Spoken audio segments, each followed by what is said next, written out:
I'm Brooke with Other Dragons. And I'm Christian, chip off the old block. And you're watching Georgia Detours.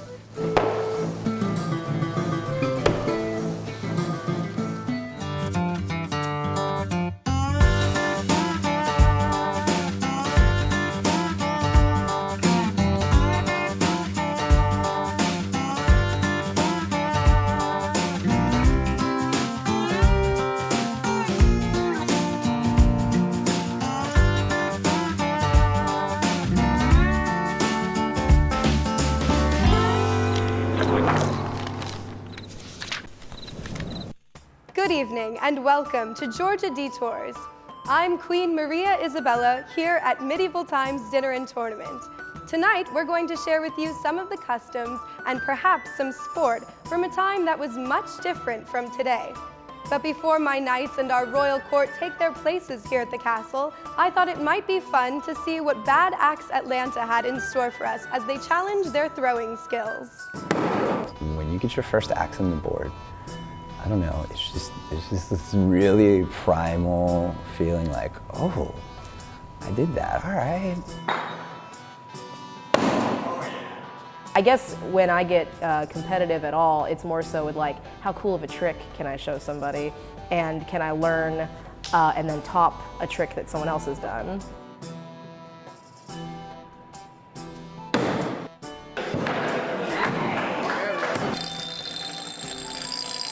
We have an axe sharpener, or an axe grinder rather.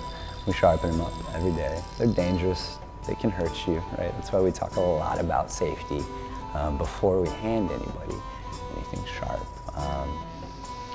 It's interesting, I don't think there's many people in the world that have to start all of their parties the same or all of their jobs the same, which is, hey, my name is Christian. Some don'ts today.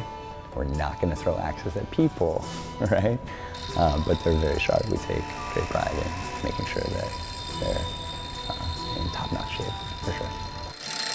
When you happen to have an odd career like this, you tell your friends or you tell other people that you happen to know or meet, and they're like, axe throwing, you do that for a job?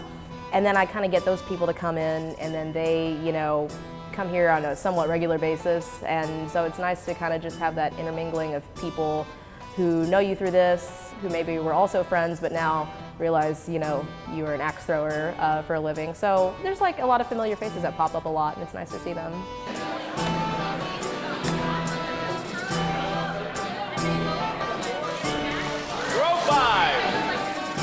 We have an axe throwing league every season of the year. It's grown tremendously since we started.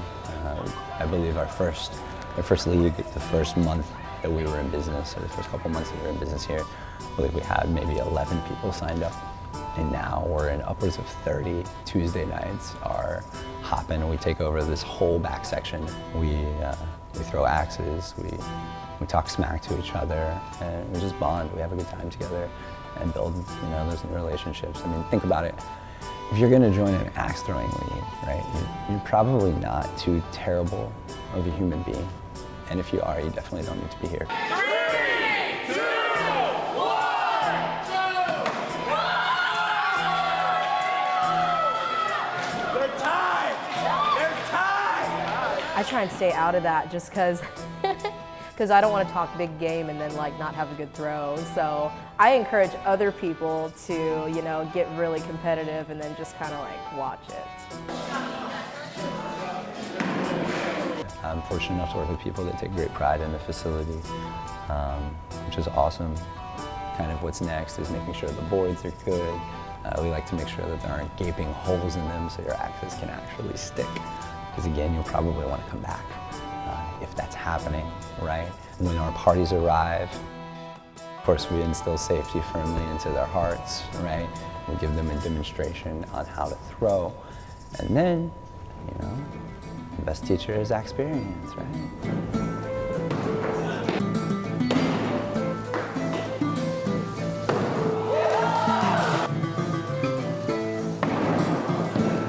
Don't inhibit yourself. So use that same form, get that.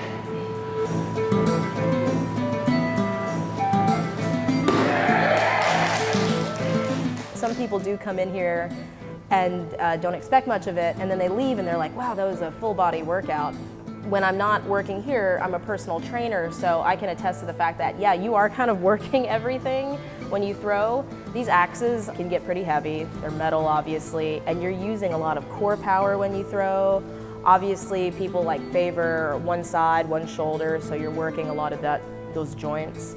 It's like a mild workout, you know. All of your power is just coming from the center of your body, and you want to make sure you want to give it a lot of oomph. So it's not just a little, there it is. You got to really give it some effort.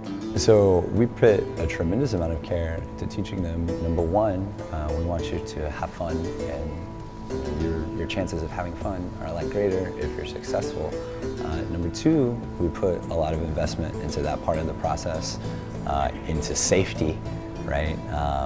Because we want to stay safe as well. But no, I see every day we take people that have no clue what they're doing. They have no idea if they can even do this. Somebody loves on them a little bit, is willing to, you know, be patient with them and watch them. You know, the name of the company isn't flawless axe throwing, it's bad axe throwing. It's probably not going to be a natural when you walk in here, despite all appearances, right? I wasn't either. I was very bad. But when you love on somebody, you work with them, you let them know you're there for them, and they get their first axe on the board. That's the best part of my day.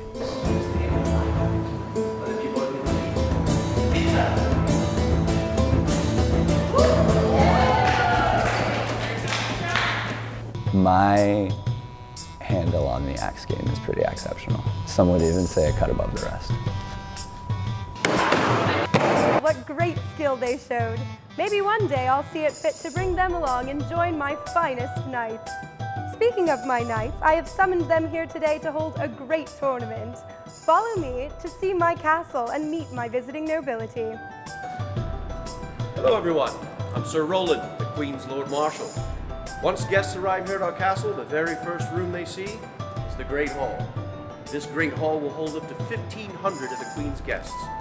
Some points of interest here in the Great Hall, the gift shop. We have a large gift shop with souvenirs to commemorate your visit here. Within the gift shop is the entrance to the Queen's dungeon. The dungeon is a museum of torture, featuring torture implements used in the 11th century.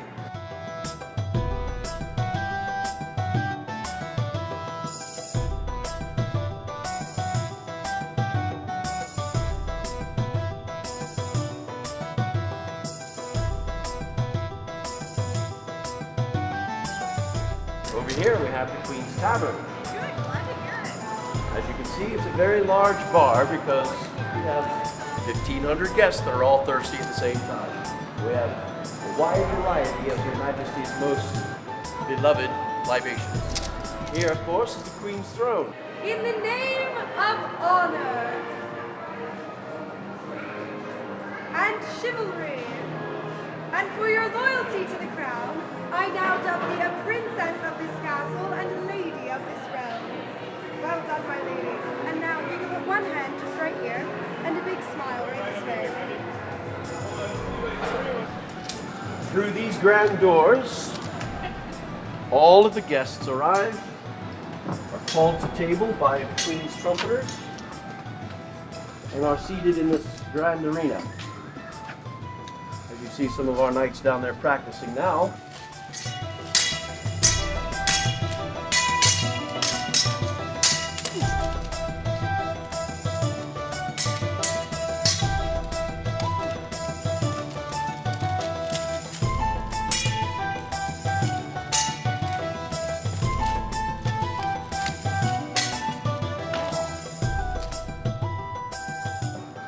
This arena will seat, I believe, up to 1,150 people at one time, where they're all served a hot meal all at the same time. In fact, when the Queen says, "Let this feast now be served," she expects it to be served right then.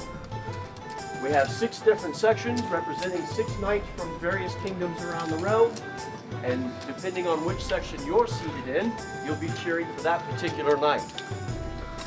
You can see here at the far end of the arena is the Queen's throne.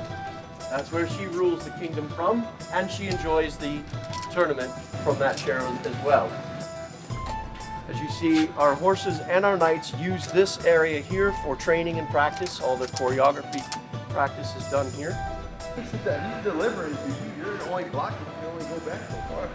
You're doing fine. Keep it out. And then boom, deliver it from farther away. Don't go for that middle contact. That's gonna help open up that for that other cut too.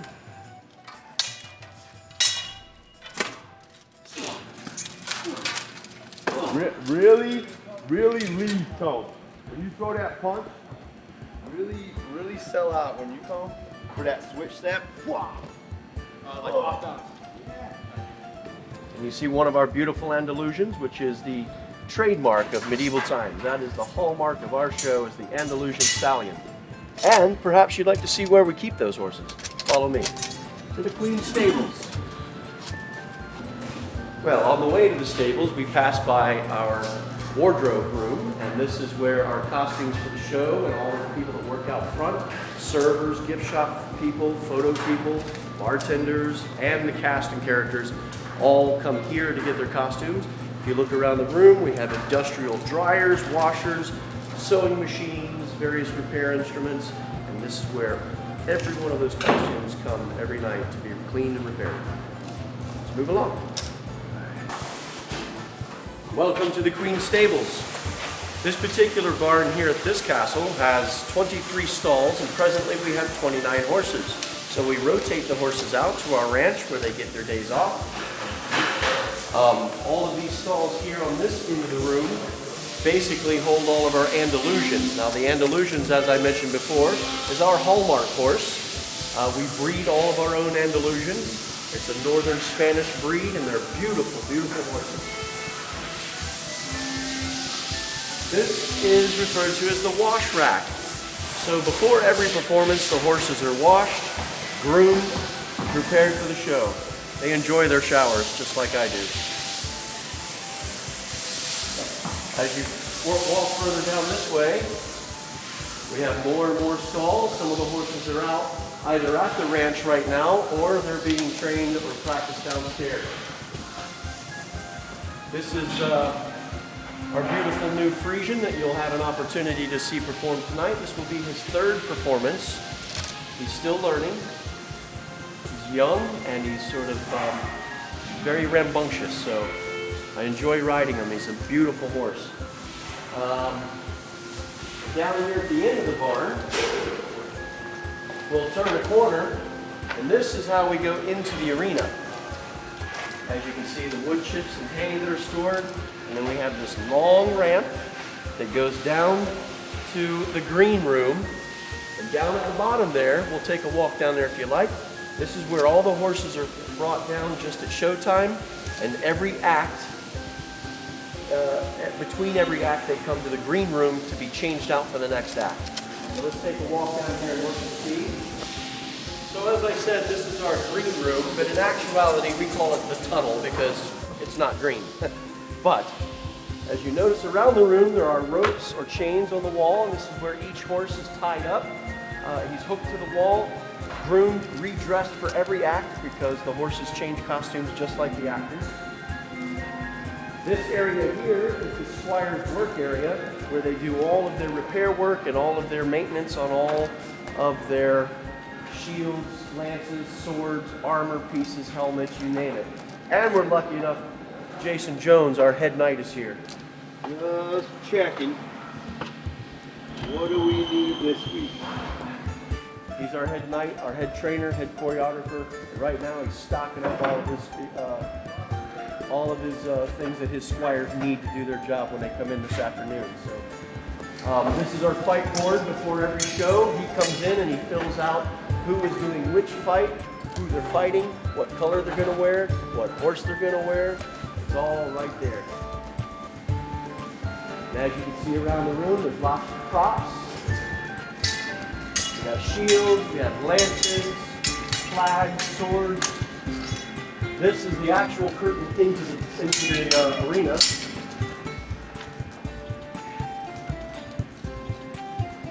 And you can get a real sense of what it might be like when the audience is filling this arena, cheering for you. And if you just take a pan around, you can look up and see our beloved queen. Hello, my lady. Lord Marshal, my lord, how are you this evening?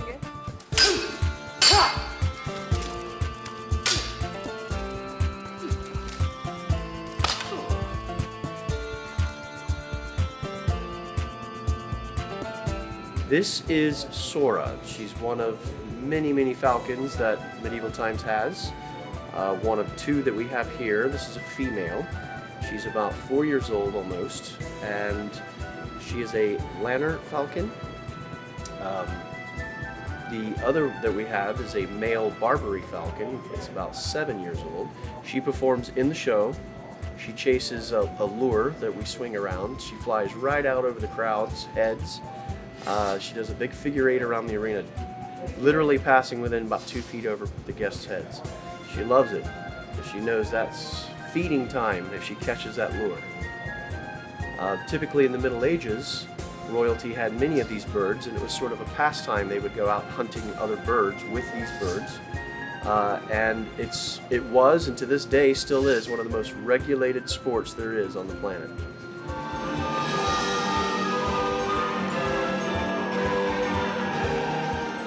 I actually applied to Medieval Times about 3 years ago. I applied kind of just for fun right out of high school. I was looking for like a summer job. I'd been to the show, but it was when I was pretty little, so I didn't know much about the company. But I applied back in 2016, and I got a job in the gift shop here, so that was fun. I worked there for about a year and a half, and then I auditioned and got the role of Princess in our previous show, which was very fun and a good time. And then we started working on this new show with the Queen in August of 2018, and we debuted in November. Right out of the military in 1995, I was looking for a job that was challenging and interesting and kind of out of the ordinary. And I stumbled on Medieval Times, which was not far from where I lived. And I saw they were advertising for positions open, and I tried out and made it. In those days, we had a physical fitness test, push-ups, sit-ups, run, kind of like the military. And because I was out of the military, I found it fairly easy for me to pass. But now it's become much more stringent. Physical fitness tests they take now is all EKG involved, and these guys are in great shape when they're hired.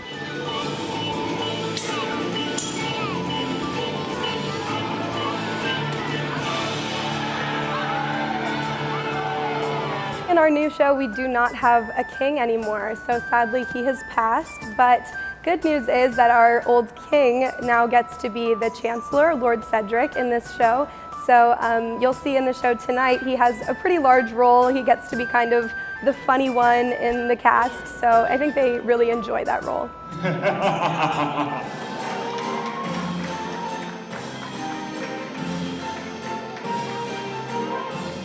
Insolente! As the pride of the Emperor of the East, here my friends is grace in motion as Gallant performs the Passage.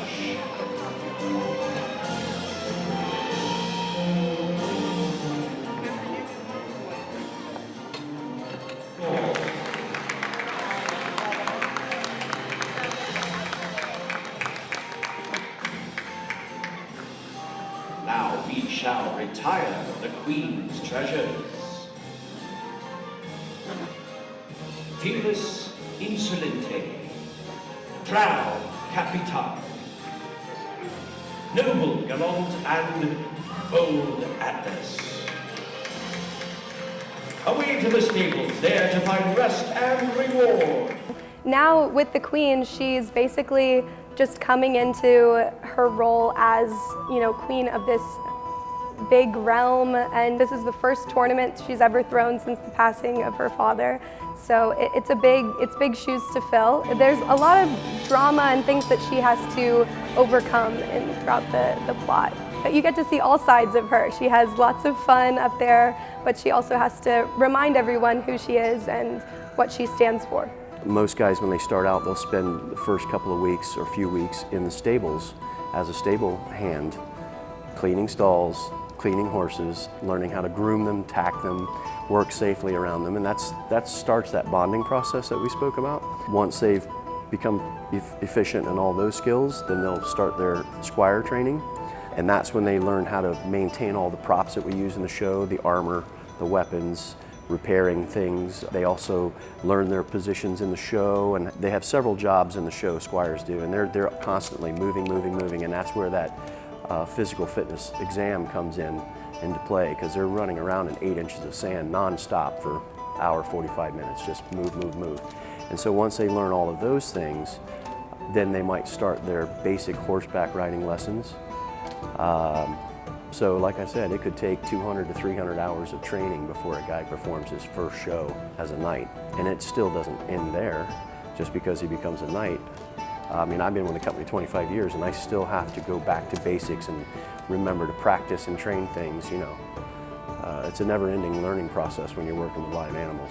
My favorite part of working at Medieval Times, especially being the queen, is just being a role model for all of the little kids that come to our show. Back when we were doing the old show with Princess, it was still the same way, but I think now, especially for the little girls and little boys that come to see our show, it is so amazing to see, you know, have little kids come up to you and say like, oh, I heard you get, you know, stand up for yourself and everything out there. So that's definitely my favorite part, is just getting to interact with all the kids. But know this, dark horse of Castile. Well within my royal command is it to have you slain where you stand. Instead, in bitterness will you unlearn your poisonous words. I call forth the Green Knight to let his sword speak for me in the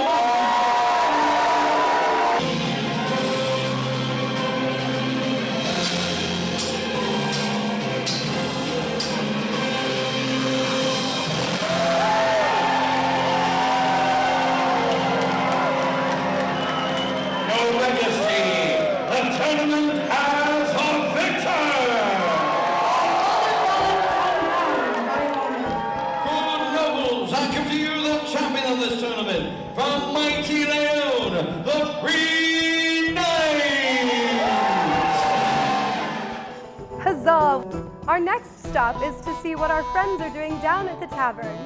That is Shakespeare's Tavern. How now, you say? Yes, Sir William's troupe is quite the sight to see. Greetings, esteemed guests.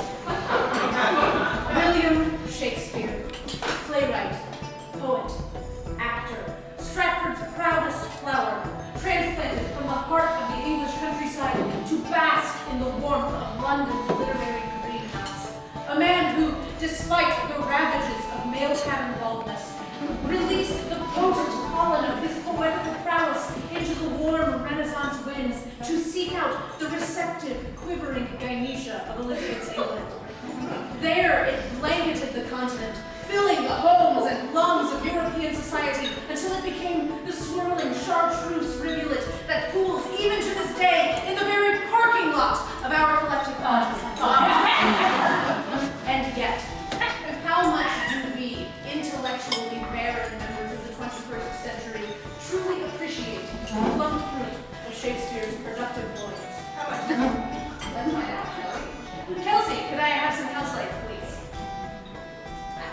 Thank you. Now, you are a theater-going audience, obviously of above-average literary sensibilities, and yet, if I may just have a brief show of hands, how many of you have ever seen or read any play by William Shakespeare? Any contact with large novels? Raise your hand. Danielle was screwed. What?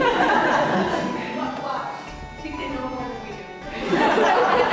But you're good at Shakespeare stuff. No, I'm preeminent. To be able to come see a Shakespeare production that doesn't have a quote-unquote directorial concept foisted upon it can be extraordinarily refreshing. It's, to a certain extent, a lot of directors want to try to take Shakespeare and attempt to make it relevant by changing the setting or changing the time period. We'll do Julius Caesar, but we'll make it 1940s and it'll be about Hitler, or we're going to do Taming of the Shrew in the Wild Wild West, and those are really, really fun. But that muddies the waters and creates barrier, I think, to really understanding how successfully, how brilliantly Shakespeare was truly able to capture what it means to be a human.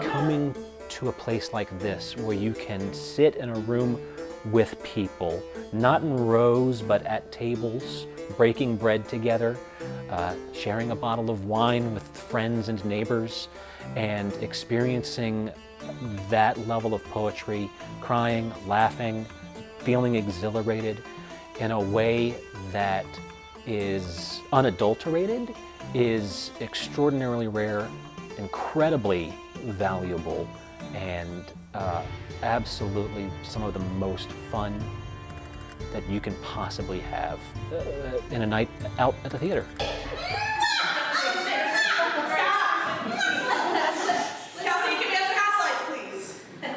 We're sorry about this, folks. It seems that Kirsten, secure in the infallibility of the internet, has Googled the word Moor and determined that it's a place where you tie up bows. Oh, I didn't Google it, I wikied it. So, Henry, what is a Moor? Oh, well, interestingly, that is the subject of a blazing scholarly debate. For Elizabethans, the word Moor could refer either specifically to the Berbers of North Africa or more generally to any people of sub-Saharan African descent. So, Bella's black. Yeah. Oh my God. Oh, I can't believe I was being so ignorant. Okay, I got it now. Speak of me as I am. No!